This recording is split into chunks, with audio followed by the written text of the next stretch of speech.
குழம்பு ரெடி ஆயிடுச்சு. இனிமேல் சாப்பிட்லாம்.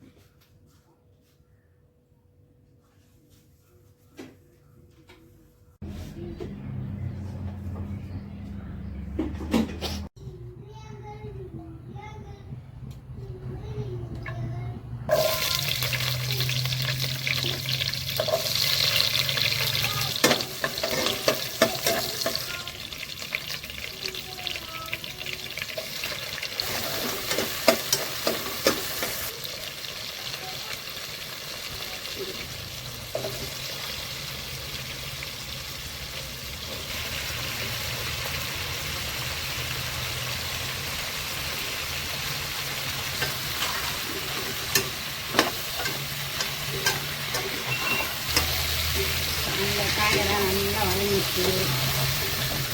கத்திரிக்காய், முருங்கக்காய், உருளைக்கிழங்கு, மாங்காய் இருந்தால் மாங்காய் போட்டுக்கலாம். மாங்காய் போட்டு புளிக்கும் அப்படின்னா புளியை கொஞ்சம் குறைச்சிக்கலாம். இப்போ குழம்ப கரைச்சி இதில் ஊற்றிடலாம். நல்லா வதங்கிடுச்சு காயெல்லாம். குழம்ப ஊற்றிடுவோம்.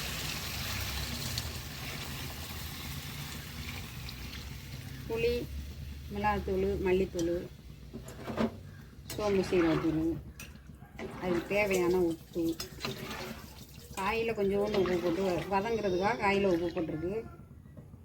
அப்படியே மூடி வச்சுருவோம். கொதிக்கிற வரைக்கும் மூடி இருக்கட்டும். குழம்பு நல்லா கொதிச்சிருச்சு. கிண்டி விட்டு காய்கள்லாம் வெந்துருச்சான்னு பார்ப்போம்.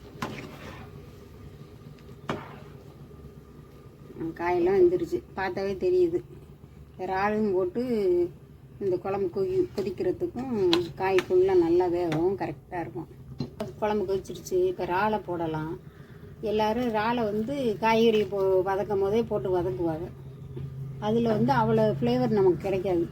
இப்போ குழம்பு கொதிக்கையில் இந்த இறாலை போட்டால் இந்த இறாலோட இது எசன்ஸ் நல்லா குழம்புல இறங்கி நல்லா இருக்கும். குழம்பு டேஸ்ட்டாக இருக்கும். எங்கள் வீட்டில் அந்த இறால் மண்டையும் க்ளீன் பண்ணி எடுத்து அதில் ஒரு கை அள்ளி குழம்புல போடுவோம். அப்போ தான் நல்ல வாசமாக இருக்கும் அந்த குழம்பு. அப்படி சொல்லியிருக்கேன். அதை கட் பண்ணிடுவோம். இந்த மண்டையும் இறாலும் சேர்ந்து நல்ல குழம்பு நல்ல டேஸ்ட்டு கிடைக்கும் அந்த மண்டை போடும்போது. நல்லா கொதித்து வெந்து வந்துருச்சு. இந்த இறால்லாம் மேலே தெரியுது பாருங்கள். நல்லா இன்னும் கொஞ்சம் ஒரு 2 நிமிஷம் கொதிக்கட்டும். அப்புறம் தாளிச்சு ஊற்றிடுவோம். கறிவடம் போட்டு தாளிப்போம்.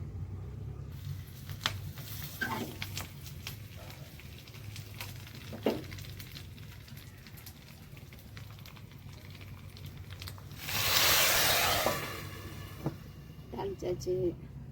தாளித்தோடனே எதுக்கு மூடுறது அப்படின்னா அந்த தாளிப்பு வாசம் வெளியில் போகக்கூடாது. அப்படியே குழம்பு உள்ளேயே சாரணும் அப்படின்னா கொஞ்ச நேரம் சென்று திறந்து கிண்டி விடலாம். ஓப்பன் பண்ணி கிண்டி விடலாம். அவ்வளோதான். குழம்ப ஆஃப் பண்ணி வச்சிடலாம்.